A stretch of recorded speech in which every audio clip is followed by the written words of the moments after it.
అవసరమైనప్పుడు ఈ భారత రాజ్యాంగంలో పొందుపరిచినటువంటి హక్కులు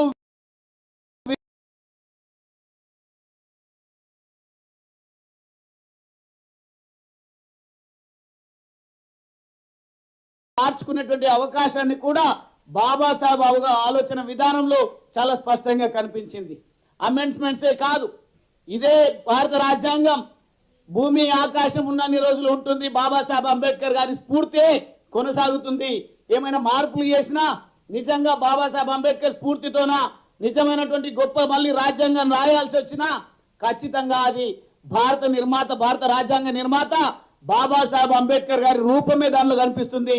దానికోసమే కేసీఆర్ గారు కానీ మేము కానీ పట్టుబడతాం.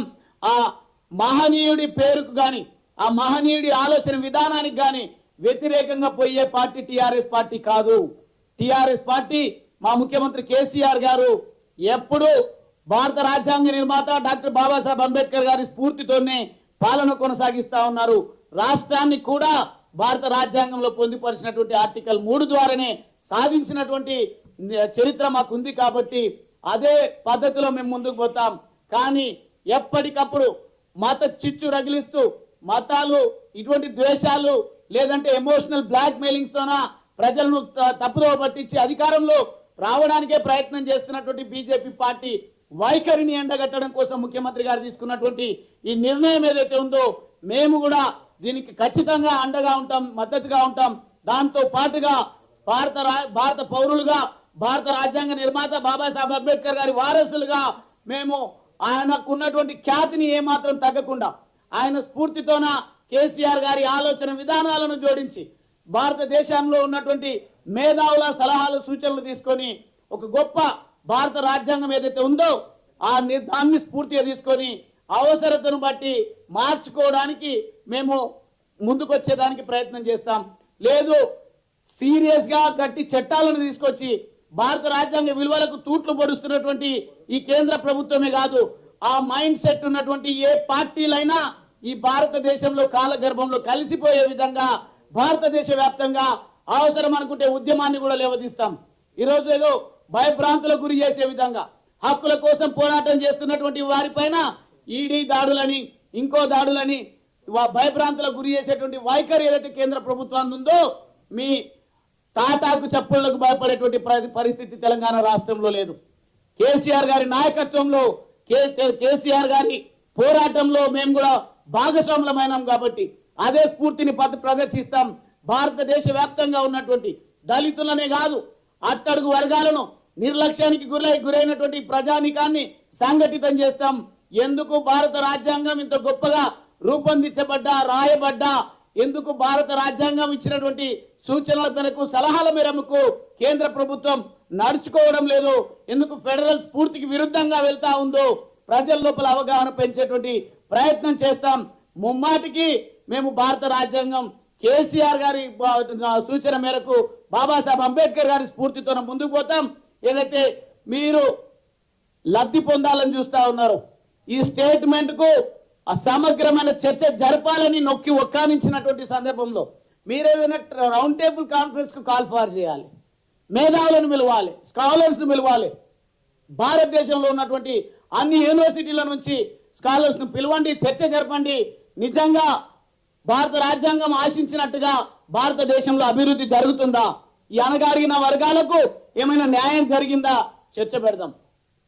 ఇంత గొప్ప రాజ్యాంగం ఇచ్చిన తర్వాత రాజ్యాంగాన్ని విస్మరిస్తున్నటువంటి వాళ్ళపైన ఎందుకు కఠినమైనటువంటి చట్టాలు రావాల్సినటువంటి అవసరం లేదు, ఎందుకు అటువంటి మార్పులు తీసుకురావాల్సినటువంటి అవసరం లేదు, మనం చర్చ పెడదాం. ఈరోజు ఏదో పెద్ద పెద్దగా మాటలు మాట్లాడుతున్నారు, అంతెందుకు రాష్ట్రంలోనే చూసుకుంటే ఎంత దుర్మార్గమైనటువంటి మాట మాట్లాడింది ఒక ఎంపీ. లొట్టపీస్ రాజ్యాంగం అంటే దాన్ని సమర్థించుకుంటున్నారు కోర్టులోకి వెళ్ళి. కోర్టు మొట్టికాయలు వేసింది. ఈ సమర్థించుకోవడం అనేది కరెక్ట్ కాదు, మాట్లాడేటప్పుడు నోరు అదుపులో పెట్టుకోమని మాకు చెప్పడం జరిగింది. ముఖ్యమంత్రి గారు బడ్జెట్ ప్రసంగంలో నిర్మలా సీతారామన్ గారు మాట్లాడినటువంటి ప్రవేశపెట్టినటువంటి బడ్జెట్ ఏదైతే ఉందో అది ముమ్మాటికి దళిత వ్యతిరేక బడ్జెట్, అణగారిన వర్గాలకు సంబంధించినటువంటి ప్రజానికానికి వ్యతిరేకంగా పోయినటువంటి బడ్జెట్. ఆ బడ్జెట్ ను ప్రశ్నించినటువంటి 2 గంటల సమయం గురించి ఆ చర్చ గురించి మాట్లాడారు. కానీ ఇదేదో అవకాశం దొరికింది, దీన్ని ప్రజల్లో నెగటివ్ సెన్స్ లో తీసుకువెళ్దాం, తద్వారా కేసీఆర్ గారి ఖ్యాతిని టిఆర్ఎస్ పార్టీని మనము ఇరుకున పెట్టే ప్రయత్నం చేద్దామంటే మీరు కాదు కదా, మీ జేజమ్మ దిగి వచ్చిన అది సాధ్యం కాదు. పూర్తి స్థాయి అవగాహన అవగతంతోనే మేము ముందుకు పోతా ఉన్నాం. ప్రజల దీవెనలతోన మీరు ఏదైతే అనుకుంటా ఉన్నారో ఇదేదో ప్రజల ఆలోచనలను తప్పుదో పట్టించినట్టయితే కొన్ని సీట్లు ఎక్కువగా సాధించవచ్చనే భ్రమలో మీరు బ్రతుకుతా ఉన్నారు. మొన్న ముఖ్యమంత్రి గారు చెప్పినట్టుగా 95 నుండి 105 సీట్లలో మళ్ళీ టిఆర్ఎస్ పార్టీ గెలవబోతుంది. 100కు 100% కేసీఆర్ గారి నాయకత్వంలో నేతృత్వంలో తెలంగాణ రాష్ట్ర సమితి ప్రభుత్వమే మళ్ళీ జెండా ఎగరవేయబోతుంది, ప్రభుత్వమే రాబోతుంది అని సందర్భంగా తెలియజేస్తూ, కాపట ప్రేమలు వలకబోసే బదులు మీరు రాజ్యాంగంలో ఉన్నటువంటి విలువలను కాపాడినరా కాల రాసినరా ఒక్కసారి ఆత్మ పరిశీలన చేసుకోవాలని కేంద్ర ప్రభుత్వానికి, ప్రధాన ప్రతిపక్షానికి కాంగ్రెస్ పార్టీకి బీజేపీ పార్టీకి నేను సూచన చేస్తూ హెచ్చరిక చేస్తా ఉన్నా. మీకు నోటికి వచ్చినట్టుగా మాట్లాడడం, మీ ఇష్టారీతిలో ప్రజానికాన్ని రెచ్చగొట్టి కేసీఆర్ గారి దిష్టి బొమ్మలు దగ్ధం చేయడము, లేదంటే తన చిత్రపటాలను చెప్పులతో కొట్టియడం అంటే ఈ హేయమైనటువంటి చర్యలకు గనక స్వస్తి చెప్పకపోతే గ్రామాలలో మీరు ఎట్లా తిరుగుతారో చూస్తామని కాంగ్రెస్ బీజేపీ పార్టీకి హెచ్చరిక చేస్తా ఉన్నాం. జై తెలంగాణ. ఎక్కడైనా దేశ బడ్జెట్ కేంద్రం ప్రవేశపెడతా ఉందంటే ఆ బడ్జెట్కు కారకమైనటువంటి మధ్యతరగతి పేద దళిత బహుజనుల యొక్క 28% వాళ్ళ కాంట్రిబ్యూషన్ ఉంటుంది. అట్లాంటి సందర్భంలో 80 లక్షల కోట్లు అప్పు చేసి 8 సంవత్సరాల్లో పరిపాలన ఉన్నటువంటి కేంద్ర ప్రధానమంత్రి, మన దేశ ప్రధానమంత్రి మోడీ గారు ఏం చేస్తారో చూద్దామని వెయిట్ చేస్తూ ఉంటే నిన్న బడ్జెట్ వచ్చిన తర్వాత బడ్జెట్లో 40 కోట్ల దళితులు గిరిజనున్నటువంటి ఈ దేశంలో దేశ ప్రజలు 40 కోట్ల మంది ఉంటే 28% ప్రజలు దళితులుంటే గిరిజనులుంటే వారి కోసం దేశ బడ్జెట్లో పెట్టింది కేవలం 12,000 కోట్ల రూపాయలు మాత్రమే.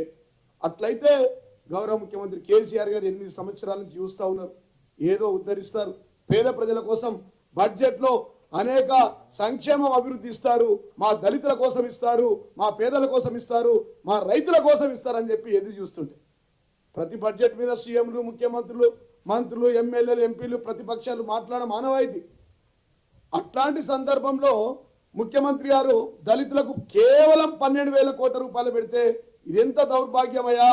నమో అంటే ఈయన నక్క నరేంద్ర మోడీ కాదు, నక్క చిత్తుల మోసకారని చెప్పి ఒక ఆవేదనతో, ఒక ఆక్రోధనతో దళితులకు అన్యాయం జరుగుతూ ఉంది, దళిత పిల్లలకు, దళిత బిడ్డలకు అన్యాయం జరుగుతుందని చెప్పి ముఖ్యమంత్రి గారు అవసరమైతే అనవసరమైన అమ్ముతా ఉన్నారు. ఈ దేశంలో ఎల్ఐసి లాంటి, బిఎస్ఎన్ఎల్ లాంటి, సింగరేణి లాంటి వాటి లాభాల్లో ఉన్న సంస్థలను అమ్ముతా ఉన్నారు. ఇంత డబ్బు వస్తూ ఉంది, 6 లక్షల కోట్ల రూపాయలు అమ్మకంకు పెట్టిర్రు.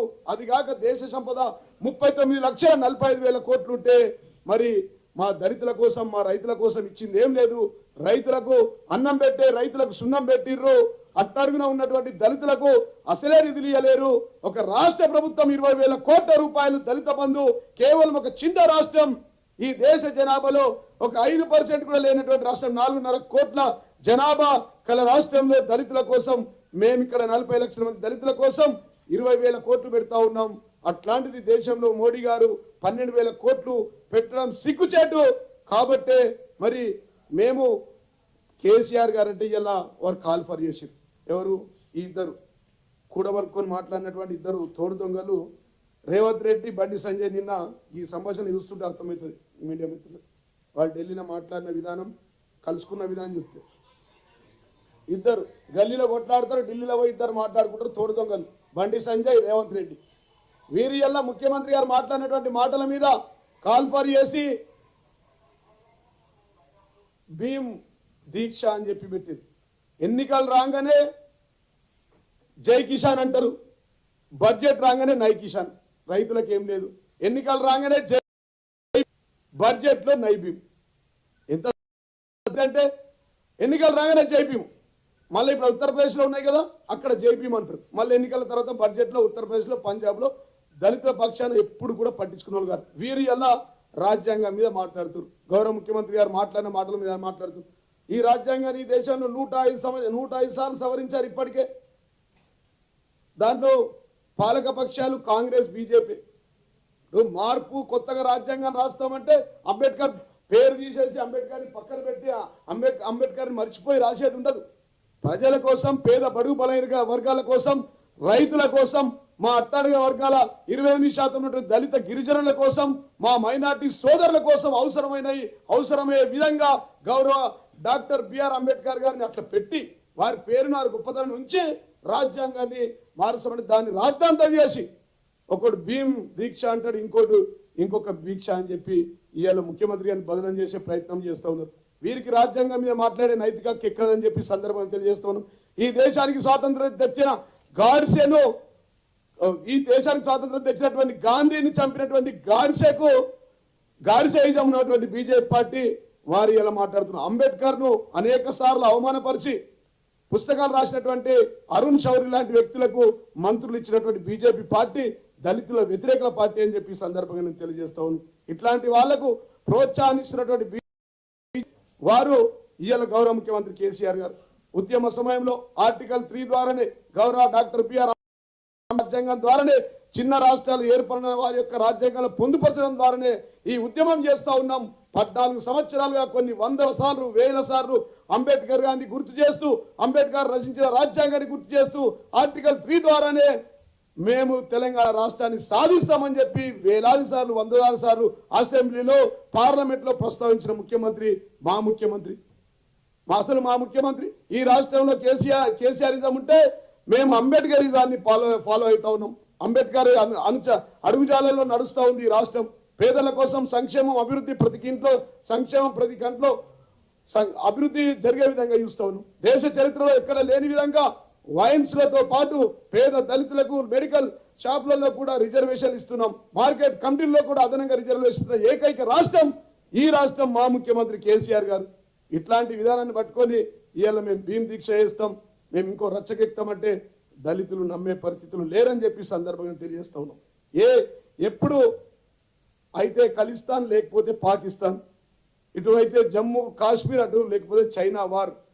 హైదరాబాద్ లో ఎన్నికలుంటే సర్జికల్ స్ట్రైక్స్, ఆర్మూర్లో పసుపు రైతులు ఆపితే ఖలిస్తాన్ తీవ్రవాదులు, లేకపోతే రోహింగ్యాలు, లేకపోతే మత చిచ్చు, లేకపోతే రాజ్యాంగం మీద రాద్ధాంతం చేయడం. చివరికి ఈరోజు ఇంత దౌర్భాగ్య పరిస్థితుల వారు దిగజారు. ఎస్, పేదల కోసం ఇప్పుడు దళిత బంధు లాంటి పథకాన్ని పెడతా ఉన్నాం. ఈ రాష్ట్రంలో 20,000 కోట్లు ఇస్తున్నాం. ఇదే 18 బీజేపీ పాలిత రాష్ట్రాల్లో కావచ్చు రాజ్యాంగం మార్చుకుంటే ఆ రాజ్యాంగంలో దళిత బంధు వచ్చే విధంగా, దళితుల కోసం 50,000 కోట్లు ఒక చిన్న రాష్ట్రంలో వచ్చే విధంగా, యావత్ దేశంలో 28 రాష్ట్రాల్లో వచ్చే విధంగా రాజ్యాంగాన్ని మార్చుకుందామని చెప్పాను. తప్పేముంది? ఈ రాష్ట్రంలో రైతులకు ఇచ్చిన రైతు బంధు దేశమంతా రావాలా, దేశంలో ఉన్నటువంటి దళిత రైతులకు కూడా రావాలా, అది రాజ్యాంగబద్ధం చేద్దాం అని చెప్పి కొత్త రాజ్యాంగాన్ని రాసుకుంటామని దాని తప్పేముంది? 105 సార్లు అవసరం ఉన్నప్పుడల్లా ఈ రాష్ట్ర రాజ్యాంగాన్ని ఆర్టికల్ 368 ప్రకారం చాలా సార్లు మార్చుకున్నాం. ఇది ఇప్పటికి 105 సార్లు అమెండ్మెంట్ చేసాం. సవరణైనా మార్పైనా రాజ్యాంగం కొత్తగా రాసుకుందామంటే అంబేద్కర్ని పక్కన పెట్టని కాదు. అంబేద్కర్ అట్టనే ఉంటారు, వారి గౌరవం అట్టనే ఉంటది, ఆ రూపకర్త అలాగనే ఉంటారు. ఈ దేశానికి అవసరమైన అన్ని విషయాల్లో ఇష్టం వచ్చిన రీతిలో వ్యవహరించకుండా ఈ మోడీ గారు ఏం చేస్తా ఉన్నారు? ఇవాళ ఇక్కడ సింగరేణిలో బొగ్గు గనులు అమ్ముతా ఉన్నారు, అక్కడ బిఎస్ఎన్ఎల్ అమ్ముతా ఉన్నారు. లాభాల్లో ఉన్న బిఎస్ఎన్ఎల్ ఎందుకు అమ్ముతా ఉన్నావు? ఎల్ఐసి ఇన్సూరెన్స్ ఎందుకు అమ్ముతా ఉన్నావు? ఇక్కడ లాభాల్లో ఉన్న సింగరేణి బొగ్గు గనులు ఎందుకు అమ్ముతా ఉన్నావు? రేపు ఎయిర్ ఇండియా ఎందుకు అమ్ముతా ఉన్నావు? అనేక సంస్థలు అమ్ముతున్నాడు. ఇట్లాంటి సంస్థలను అమ్మకుండా స్వయంగా పార్లమెంట్ సాక్షిగా నిర్మలా సీతారామన్ గారు ఇవన్నీ మేము అమ్మేస్తామని చెప్పి వారు ప్రకటించారు. వారు ప్రకటిస్తే నేను ఈ సందర్భంగా వారికి ఇట్లాంటి ఇష్టం వచ్చిన రీతిలో వ్యవహరించకుండా దాని రాజ్యాంగంలో పొందుపరిచి అమ్మడం వారికి సొత్తు కాదు. ఇది పేద దళితుల సొమ్ము, రైతుల సొమ్ము, ఈ దేశంలో మైనార్టీల సొమ్ము, బహుజనుల సొమ్ము. అట్లాంటి సొమ్మును అమ్మడానికి నీకు ఎట్లాంటి అధికారం లేదని చెప్పడానికి ఇలా మార్చుకుంటామని చెప్పినాం. ఈ రాష్ట్రంలో ఉన్నటువంటి అనేక పథకాలను దేశవ్యాప్తంగా దేశ ప్రజలకు కాళేశ్వరం లాంటి ప్రాజెక్టును కట్టినాం. దేశవ్యాప్తంగా 65,000 క్యూసెక్ల నీళ్లను ప్రత్యేక బాధ్యతగా మ్యాండేటరీగా రాజ్యాంగంలో పెట్టి మరి అనేక ప్రాజెక్టులు అందరికి అందించాలని చెప్పి రాజ్యాంగంలో పొందుపరచబోతాడు. గౌరవ ముఖ్యమంత్రి కేసీఆర్ యొక్క పథకాలు ప్రజల కోసం ఉన్నాయి. కాబట్టి ఆ యొక్క అన్ని విషయాలను ఎక్కడ కూడా లబ్ధి పొందకుండా ఉండకూడదని చెప్పి ప్రతి ఒక్క దళితులు దేశంలో ప్రతి ఒక్కరికి ఈ లబ్ధిలన్నీ చేకూరాలని చెప్పి గౌరవ ముఖ్యమంత్రి గారు అన్నారు. అంటే గాంధీని చంపిన గాడ్సేయిజం ఉన్నటువంటి బీజేపీ నాయకులు, బీజేపీ వాళ్ళది గాడ్సేయిజం అయితే మాది అంబేద్కరిజం అని చెప్పి సందర్భంగా తెలియజేస్తా ఉన్నాం. చిన్న రాష్ట్రం వచ్చింది, ఉద్యమం చేసిందే ఆర్టికల్ 3 ప్రకారం కదా, ఆ రాజ్యాంగాన్ని రాసిందే అంబేద్కర్ కదా. అసలు మేము మొదలైందే మా ఉద్యమం 2001లో అంబేద్కర్ కన్సైగల్లో వారు రచించిన రాజ్యాంగంలో ఆర్టికల్ 3ను మేము అనుసరిస్తూ ముందటికి వెళ్ళాం. అట్లాంటిది మమ్మల్ని పట్టుకొని ఇష్టం వచ్చిన మాటలు మాట్లాడుతున్నారు. ఏ ఊరికి ఆ ఊరు, ఏ ఊరికి పోతే ఆ ఊరు అవతారం ఇస్తాడు ఈయన నక్క చిత్తుల మోసగారి. నమో అంటే నరేంద్ర మోడీ కాదు, నక్క చిత్తుల మోసగారి. చూడండి ఈయన ఈ వేషం, ఇవి పంజాబ్ పోయిండు, ఇంకొక వేషం కట్టి ఇక్కడ డైరెక్షన్ బటన్ ఢిల్లీలో, ఇక్కడ అక్కడ ఏ చేయమంటే అక్కడ ఒక దబ్బా అనమాట. ఈ ఫోటో పేద మనిషి కిందిగా డౌన్, ఫోటో డౌన్ కాదు, మోడీని డౌన్ చేయండి సార్. ఇట్లా ఇవే తమిళనాడు పోయినప్పుడు పంచే, నిన్న పశ్చిమ బెంగాల్ ఎలక్షన్ ఇంకో అవతారం, నేడు ఉత్తరప్రదేశ్ ఎలక్షన్లు. ఇది చూడండి మంచిగా ఉంది, 3 ఫోటోలు.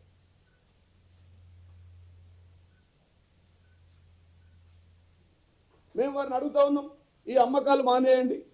6 లక్షల కోట్ల రూపాయలు అమ్మేటువంటి ఎవరత్త సొమ్ము అది? అత్త సొమ్ము అల్లుడు దానం చేసినట్టు 75 సంవత్సరాల్లో దళితుల కోసం చేసింది ఏంది?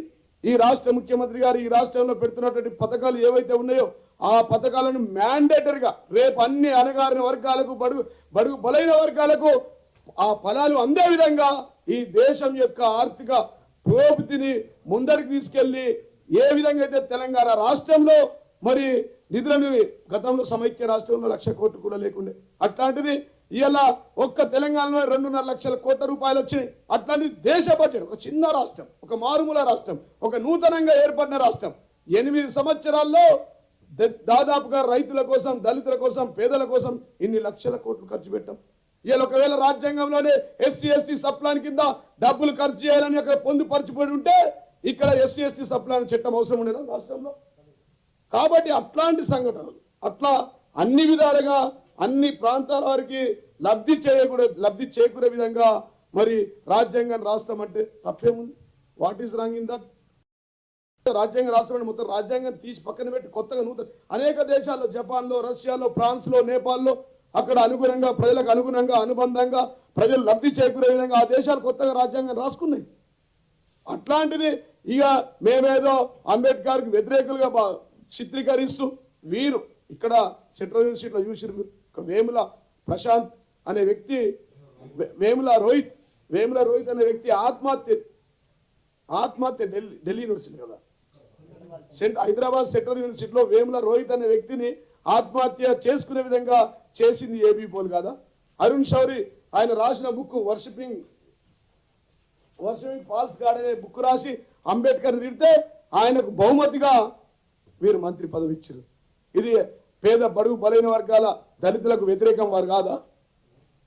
గాంధీని దేశానికి స్వాతంత్రం తెచ్చిన గాంధీని చంపిన గాడ్సేను ప్రోత్సహిస్తున్న గాడ్సేకు సెల్యూట్ కొడుతున్నటువంటి బీజేపీ పార్టీ దళితులకు వ్యతిరేకం కాదా? ఈ దేశానికి వ్యతిరేకం కాదా?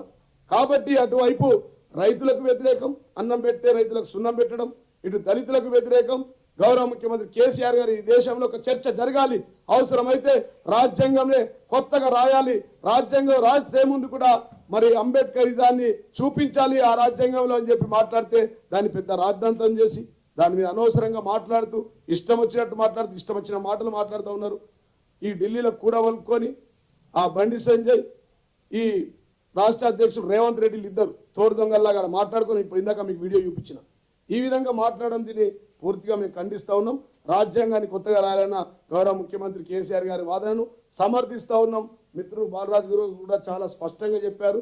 మేము ఒక్కటే అంటున్నాం, దేశాన్ని పాలిస్తున్న నాయకులకు చట్టబద్ధమైన విజన్ ఉండాలి, ఒక సకల జనులు లబ్ధి చేకూరే విధంగా విజన్ ఉండాలి, అట్టడుగున వర్గాలు దళితులకు లబ్ధి చేకూరే ఒక విజన్ ఉండాలి. కానీ 40 కోట్లున్న జనాభాకు 12,000 కోట్లు ఇవ్వడం, ఇప్పటి వరకు రాష్ట్రంలో మేమిచ్చింది దళితుల కోసం ఖర్చు చేసిన డబ్బు ఒక ఆర్టీఐ ద్వారా ఇన్ఫర్మేషన్ తీసుకోండి. ఒక రాష్ట్రంలో ఇంత దళితుల కోసం ఖర్చు పెడితే దేశవ్యాప్తంగా మీరు ఎన్ని కోట్లు, ఎన్ని వేల కోట్లు ప్రకటించాలో నిర్ణయించుకోండి.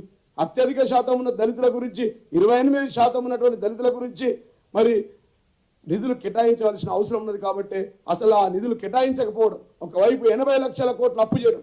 ఆయన ప్రతినిత్యం మా అప్పు గురించి మాట్లాడతారు ఈ బీజేపీ దరిద్రులు. వారు చేసిన అప్పు, 14 మంది ఎంపీలు చేసిన అప్పు 81 లక్షల కోట్లు, 56 లక్షల కోట్లు. 14 మంది పిఎంలు చేసిన అప్పు 81 లక్షల కోట్లు, ఒక్క 56 లక్షల కోట్లు. ఒక్క పిఎం మోడీ గారే 80 లక్షల కోట్లు. చూడాలి కొద్దిగా కెమెరామెన్ ఎటువంటి ఫోటో తీసుకోండి, మళ్ళా రమ్మంటున్నాను. ఇంతటి దౌర్భాగ్యమైన పరిస్థితిలో మరి ప్రధానమంత్రి మోడీ గారు ఉన్నారు. కాబట్టి ఎక్కడ ఎలక్షన్లు ఉంటే అక్కడ మేకప్, ఎలక్షన్ అయిపోగానే ప్యాకప్. ఏడ ఎలక్షన్లు ఉంటే ఇట్లా పశ్చిమ బెంగాల్ పోతే గడ్డం వేసుకోవడం. ఇందాక చూపించిన ఫోటోలు ఆ విధమైన పరిస్థితిలో మోడీ గారు ఉన్నారు. ఏ రోడ్డు కాడ ఆ పాట పాడడం. ఇట్లాంటి సందర్భంలో గతంలో వాళ్ళు ప్యాకప్లు, ప్యాకేజీలు ఉండే, ఎలక్షన్ రాగానే ప్యాకేజీలు ఉండే, తర్వాత ప్యాకప్ చేసుకొని వెళ్ళిపోవడం. బీహార్లో 20 లక్షల కోట్లు, ఆడ 40 లక్షల కోట్లు, చండీగఢ్లో 49,000 కోట్లు ప్యాకేజీలు, తర్వాత ప్యాకప్ చేసుకొని వెళ్ళిపోతారు. ఇప్పుడు కొత్తగా మార్చిండు అవతారం, రంగులు మార్చి మేకప్లు, ప్యాకప్లు. ఇది ఆయన చరిత్ర. వీరి కింద నాయకులు, వాళ్ళ చెంచగాలి, బండి సంజయ్, అరవింద్ గారు, ఈ బీజేపీ నాయకులు, మీకు దమ్ముంటే దేశవ్యాప్తంగా దళితుల కోసం, రైతుల కోసం ఈ రాష్ట్రంలో పెట్టినటువంటి ప్రాజెక్టులను 18 బీజేపీ పాలిత రాష్ట్రాల్లో అర్జెంటుగా అమలు చేయండి. మేము ఇస్తున్న దళిత బంధు దేశవ్యాప్తంగా కాంగ్రెస్, బీజేపీలు మీకు దమ్ముంటే, మీరు మొగోళ్ళు అయితే 10 లక్షల రూపాయలు మా దళితుల కోసం ఇవ్వండి. గ్రాపాన్ని చేయరా బాబు అంటే పొద్దున్న లేస్తే ఢిల్లీకి పోయారు కదా, పార్లమెంట్ సమావేశాలు నడుస్తున్నాయి కదా, మా బాలరాజు గారు చేసిన డిమాండ్ ఎత్తించండి. ఈ రాష్ట్రానికి రావాల్సిన నీతి ఆయోగ్ ద్వారా 24,000 కోట్లను తీసుకురండి. ఈ రాష్ట్రానికి రావాల్సిన ట్యాక్సులు 17,000 కోట్లు తీసుకురండి. ఈ రాష్ట్రానికి రావాల్సిన జాతీయ హోదా కానీ ఇతర అంశాలను మీరు లేవనెత్తండి. అక్కడ మాట్లాడి, ఉట్టి చేతులతో చేతగాని దద్దమ్మలాగా రాకండి. ఈడ హీరోలు లెక్క మాట్లాడతారు ప్రెస్ మీట్లలో. ఢిల్లీలోకి ఒకనే జీరో, కాళ్ళు పట్టుకున్నారు, సారీ సార్. ఎప్పుడు ప్రజా సమస్యలను మాట్లాడిన మాటలు. కాబట్టి రాజ్యాంగ విషయంలో గౌరవ ముఖ్యమంత్రి గారు చెప్పింది 100కు 100% అది కరెక్టే.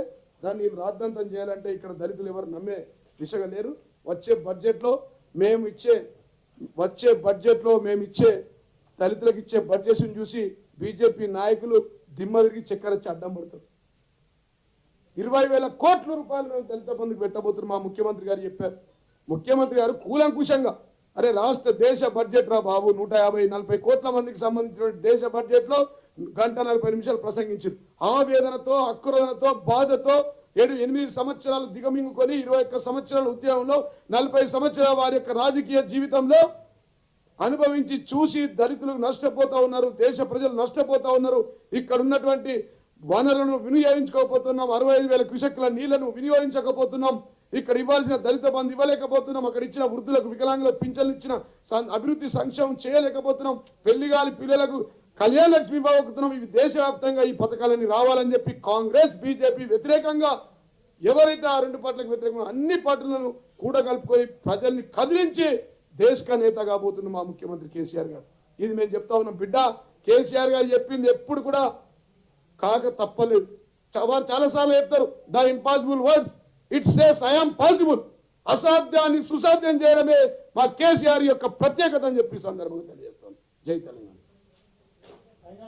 విషయం దయచేసి మీడియా మిత్రులు ఎన్లైట్ చేయాల్సినటువంటి అంశం, ప్రస్తుతం జరుగుతున్నటువంటి పార్లమెంట్ సమావేశాల్లో ఒక రాష్ట్ర ముఖ్యమంత్రి, ఒక రాష్ట్రానికి అధినేతగా ఉన్నటువంటి, రాజ్యాంగం గురించి అవగాహన కలిగినటువంటి ఒక నాయకుడు ఇంత తీవ్ర స్థాయిలో రాజ్యాంగ మార్పు గురించి మాట్లాడడం అంటే దాని ఆంతర్యం ఏందో అర్థం చేసుకునే విధంగా, ప్రజలు అర్థం చేసుకునే విధంగా చట్టసభలో, పార్లమెంట్లో చర్చ జరపాలని ఈ సందర్భంగా మేము డిమాండ్ చేస్తూ ఉన్నాం.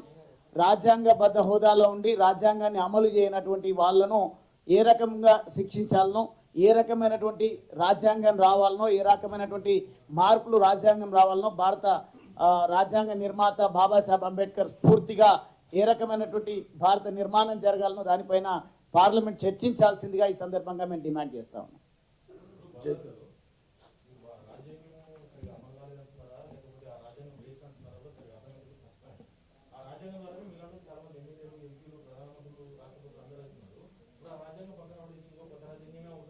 మీరు మాట్లాడే మాటలనే కొంచెం బాగలేదు, అది పక్కన పడేసి అనలే.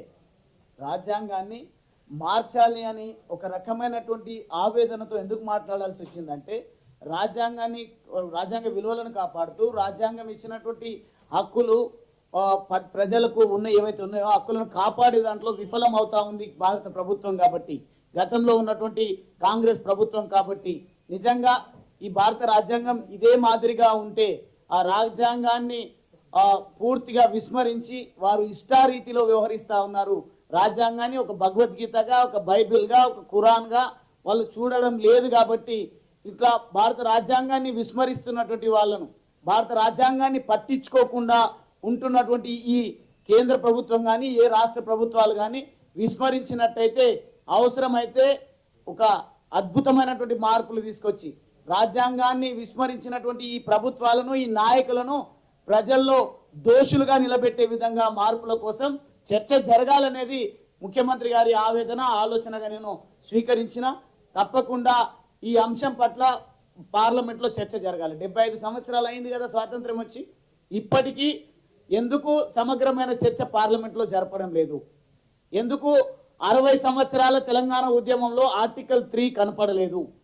ఎందుకు తెలంగాణ వాదాన్ని పదవుల కోసం వాడుకొని తెలంగాణ పదవులు వచ్చినప్పుడే తెలంగాణ అంశాన్ని ఎందుకు నేలకేసి కొట్టడం జరిగింది? అంటే రాజ్యాంగం పట్ల అవగాహన లేకనా, లేకుంటే రాజ్యాంగాన్ని అవసరం మేరకు వాడుకొని స్వార్థం కోసం వాడుకొని ప్రజల జీవితాల్లో మార్పు కోసం బాబాసాహెబ్ అంబేద్కర్ గారు పొందుపరిచినటువంటి చట్టాలను విస్మరిస్తూ వస్తే కఠినమైనటువంటి మార్పు, కఠినమైనటువంటి రాజ్యాంగం భారత ప్రజానికానికి, అణగారిన వర్గాలకు, దళితులకు, ప్రతి పౌరుడికి కూడా అవసరమనే ధోరణిలో ముఖ్యమంత్రి గారు మాట్లాడినటువంటి మాటగా నేను అభివర్ణిస్తా ఉన్నా.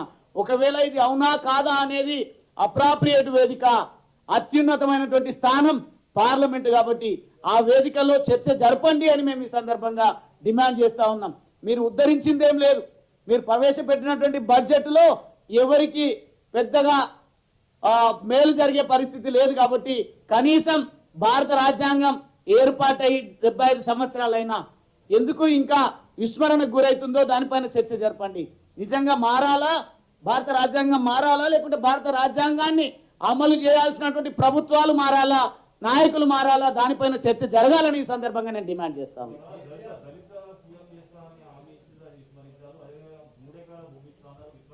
Is it mentioned in the Constitution of India? అది దాంట్లో మేనిఫెస్టోలోనే పొందుపరిచినటువంటి అంశాన్ని ఈ రకంగా తీసుకొచ్చి మళ్ళీ దీన్ని డైల్యూట్ చేసే విధంగా క్వశ్చన్ చేయడం అంటే there is no meaning in that. సభలు వేరు, భారత రాజ్యాంగం వేరు, అదేవిధంగా ఇది మన మేనిఫెస్టో వేరు. డెఫినెట్గా ఇచ్చి సాధ్యమైనంత మేరకు ఇవ్వడం జరిగింది. ఇప్పటికి కూడా ప్రభుత్వం కట్టుబడి ఉంది. ఎవరైనా ఈ ఆక్రమణదారులు, ఈ రియల్ ఎస్టేట్ వ్యాపారులు ఎవరైతే ఉన్నారో వివిధ పార్టీలలో, వాళ్ళు వ్యాపారం పైన ఉన్నటువంటి యావ కంటే కోట్ల వేల ఎకరాలను వాళ్ళ ఆధీనంలో పెట్టేదానికంటే, నిరుపయోగంగా ఉంచే దానికంటే దళితులకు భూ పంపిణీ చేయాలని ప్రభుత్వం ఆకాంక్ష ఏదైతే ఉందో దానికి ముందుకొచ్చి మా భూములు నిరుపయోగంగా ఉన్నాయి, మేము రియల్ ఎస్టేట్ వ్యాపారానికి బదులు దళితులకు భూ పంపిణీ చేయాలనుకుంటున్నాం. కాబట్టి మా బాధ్యతగా ప్రభుత్వం ఇన్ని డబ్బులు ఇచ్చి మా భూములు కొనుగోలు చేయండి, భూములు పంచిపెట్టండి అని చెప్పాలి. కానీ ఆక్రమించుకోవడం, కొనుగోలు చేయడం, బెదిరింపు చేయడం, రియల్ ఎస్టేట్ వ్యాపారాలు చేసి ఆ భూములు కాంగ్రెస్ బీజేపీ పార్టీ నాయకుల ఆధీనంలో ఉన్నాయి. కాబట్టి మాకు భూ పంపిణీ చేయడానికి ముఖ్యమంత్రి గారికి అదేవిధంగా ప్రభుత్వానికి సాధ్యపడడం లేదు. సాధ్యమైనంత మేరకు 15,000 ఎకరాలను ఇప్పటికే భూ పంపిణీ చేసింది. చరిత్రలో ఎప్పుడైనా వాళ్ళు చేసిందా? దానికి సమాధానం చెప్పమనండి. మేనిఫెస్టోలో పొందుపరిచినటువంటి ఏ అంశాన్ని కూడా కేసీఆర్ గారు విస్మరించలేదు. మీరు భారత రాజ్యాంగాన్ని విస్మరిస్తూ పోతా ఉన్నారంటే భారత రాజ్యాంగ మార్పు అవసరమా, లేకుంటే భారత రాజ్యాంగాన్ని అమలు చేయాల్సినటువంటి నాయకులు, ప్రభుత్వాలు ఈరోజు ప్రజల్లో దోషులుగా నిలబడాలన్న దానిపైన పార్లమెంట్లో చర్చ జరగాలని నేను డిమాండ్ చేస్తా ఉన్నాను.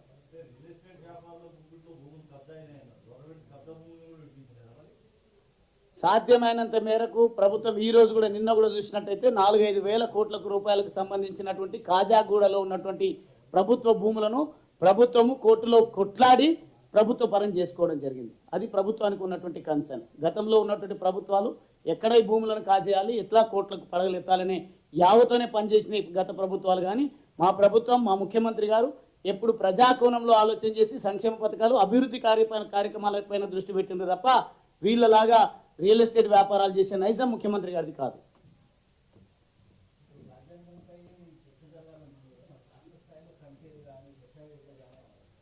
అవన్నీ కూడా భారత పార్లమెంట్ కంటే తక్కువనే అవుతాయి ఏమైనా. ఇప్పుడు సరైన సమయంలో ముఖ్యమంత్రి గారు రిటైర్డ్ ఐఏఎస్ మీటింగ్ అరే అది ఉండని అది కాదు జీవన్. ఇప్పుడు మేము ఏమంటున్నాం, ఇది అప్రాప్రియేట్ వేదిక, సరి అయినటువంటి వేదిక భారత పార్లమెంట్ అనేది. ఈరోజు ఒక రాష్ట్ర ముఖ్యమంత్రి మాట్లాడినటువంటి మాట అది.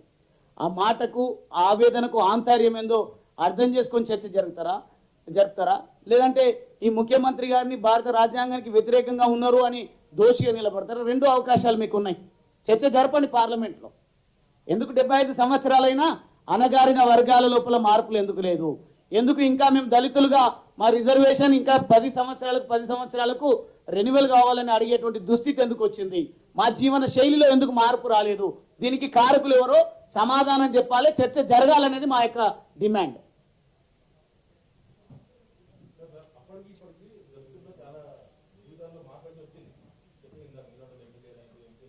అప్పుడు కూడా అయింది భారత రాజ్యాంగం వల్ల, అప్పుడు కూడా ఎమ్మెల్యేలు ఎంపీలు అయింది.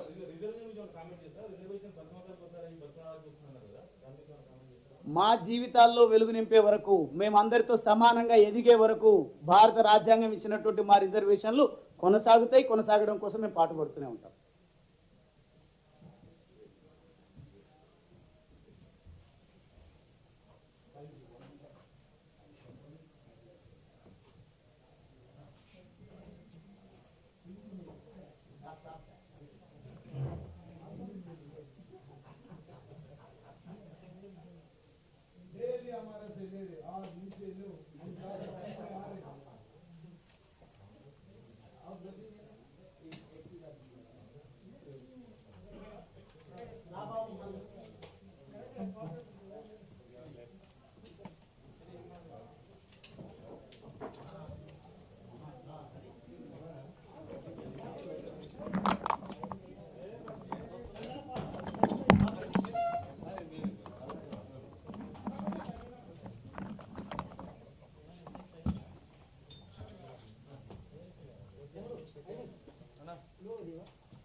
इस बारे में कॉन्स्टिट्यूशन ऑफ इंडिया का चेंज के जो बात मुद्दा उठाया